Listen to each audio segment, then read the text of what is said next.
Kita ulang kembali sejumlah berita pilihan dari Bali.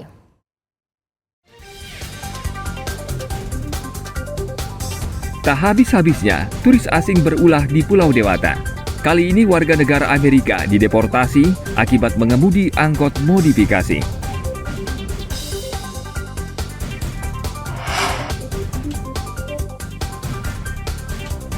Jelang Idul Kurban, permintaan sapi meningkat. Peternak jual sapi tak produktif ke Tengkulak.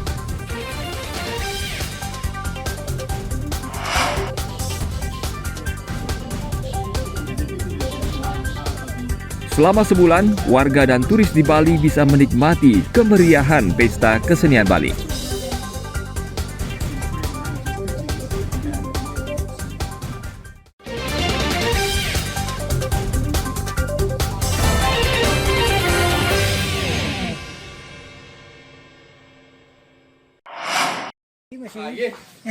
Lọt nó con né.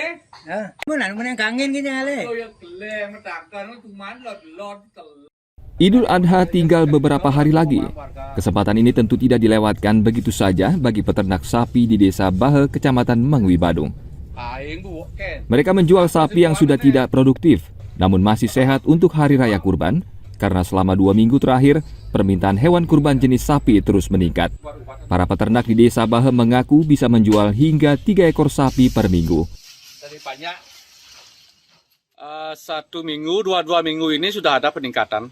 Dan untuk pengambilan ternaknya gitu. Dari tengkulak-tengkulak yang membeli ke sini langsung dibawa ke pasar Kepingkit gitu. Yang dicari yang sudah gemuk lah gitu, yang harga 10 juta, ada 8 juta gitu. Berarti harga yang termurah dari 8 sampai 10 juta. Ya, 8 sampai 10. Kalau jumlahnya itu 1 sampai 5 ekor per minggu ya, Pak? Ya, 3 gitu, tak sampai tak 5 kalau di sini gitu. Ya, karena ternaknya masih sedikit gitu. Dibanding tahun lalu, Idul Kurban tahun ini lebih ramai dan meriah karena kasus COVID-19 sudah mereda.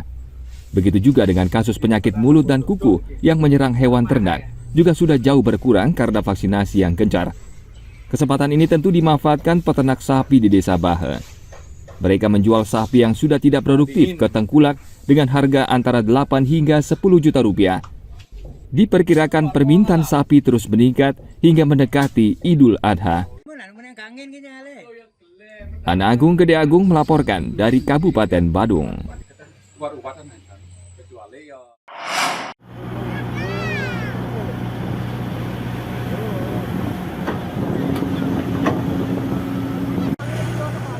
Ikan hiu tutul yang terdampar ini merupakan spesies langka yang populasinya semakin berkurang. Warga pesisir pantai Desa Air Kuning, Kecamatan Jemberana, menemukan tubuh ikan ini dalam keadaan sudah mati akhir pekan lalu. Petugas Satuan Kerja Pengawasan Sumber Daya Kelautan dan Perikanan PSDKP Jemberana langsung ke lokasi untuk memeriksa dan mencari tahu penyebab kematian jenis ikan yang masuk salah satu ikan terbesar di dunia ini. Petugas kemudian mengambil sampel organ dan kulit hiu untuk diperiksa di laboratorium, lalu mengubur jasad ikan ini. Organ yang istilahnya sampel yang diambil antara lain organ dalam, mungkin sebagian isi perut, terus kulit, mungkin itu yang ini. Untuk apa nih Bang yang diambil organ-organ itu? Untuk proses pembedahan atau nekropsi bertujuan untuk nantinya akan diuji labkan dengan tujuan untuk mengetahui ikan paus tersebut mengalami terdampar itu akibatnya apa, apakah penyakit atau apakah akibat alam atau memang karena disorientasi arah, itu nanti dari hasil lab bisa ketahuan. Hiu paus. Nah, dari luar itu ada tanda-tanda diserang predator atau gimana Pak? Kalau sekilas saya lihat tadi kondisi luar mulus, nggak ada istilahnya luka. Mungkin kalau luka sedikit, mungkin luka goresan karena dia udah lama terdampar di pinggir pantai kena ombak. Yang masuk dalam jaring itu tersangkut, akhirnya pecah jaringnya yang terdampar ini juga. Tarik orang banyak nggak bisa.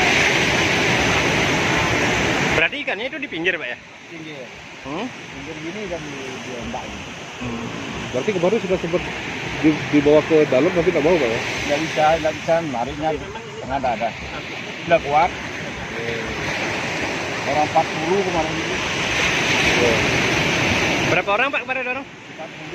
40. Nggak bisa juga gitu. Ada yang dorong, ada yang narik. Saat kena jaring itu masih hidup Pak? Masih hidup. International Union for Conservation of Nature atau IUCN memasukkan spesies hiu tutul sebagai ikan yang dilindungi. Saat ini populasi ikan hiu tutul atau hiu paus tinggal 50 hingga 70%. Hiu tutul dijuluki salah satu ikan terbesar di dunia karena panjangnya bisa mencapai 7 hingga 10 meter. Ikan jenis ini banyak hidup di perairan Flores, Bali, Papua hingga Sulawesi Utara. Tim Liputan melaporkan dari Kabupaten Jemberana.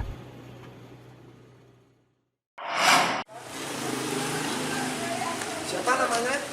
Pemiliknya? Setiayu.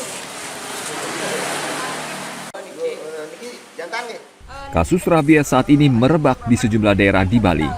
Di Gianyar, petugas Dinas Pertanian mendatangi satu persatu rumah untuk memvaksinasi hewan anjing yang banyak dipelihara warga di daerah ini. Sejak kasus rabies muncul, petugas unit pelayanan kesehatan hewan belakangan ini sibuk. Setiap hari mereka berkeliling dari kampung-kampung untuk melakukan vaksinasi karena virus rabies sangat berbahaya dan menular. Warga juga antusias, mereka membawa anjing piaraan ke Balai Banjar Pacung untuk divaksin. Kita tetap melakukan banyak vaksinasi di lokasi Balai Banjar. Berarti nanti kalau memang anjing tidak bisa dipegang, kita akan lakukan penyisiran ke rumah-rumah. Sesuai dengan permintaan dari warga, obat pakaian, kita tetap lakukan pelaksanaan vaksinasi untuk anjing, kucing, dan kera. Gitu. Karena yang utama kan di anjing, yaitu 95% itu APR positif sering di anjing. Kasus melandai dalam artian ada 1-2 kita, tapi tidak seheboh kabupaten lain. Karena kita dengan kebersamaan, sinergisitas, lintas sektoral, baik dengan aparat desa, dengan teman-teman kami, kalau kami kan tidak mungkin bisa bekerja sendiri. Makanya penanganan rabies itu harus lintas sektoral. Karena banyaknya informasi yang ada peningkatan kasus rabies, kami antisipasi dengan memohon pelaksanaan vaksin di lingkungan kami. Kami sendiri sudah sering sekali mengimbau kepada masyarakat tentang harus perawatan hewan peliharaan itu untuk mencegah, meminimalisir perkembangan virus rabies. Hewan yang sudah divaksin disematkan tanda untuk menghindari vaksinasi ulang. Kasus rabies atau yang dikenal dengan nama penyakit anjing gila jumlahnya meningkat di Bali. Pemerintah daerah telah meminta tambahan vaksin rabies dari Surabaya sebanyak 50.000 dosis untuk mengantisipasi lonjakan kasus. Di Buleleng, seorang balita perempuan dilaporkan meninggal dunia terkena gigitan anjing yang terinfeksi virus rabies. Tim Liputan melaporkan dari Kabupaten Gianyar.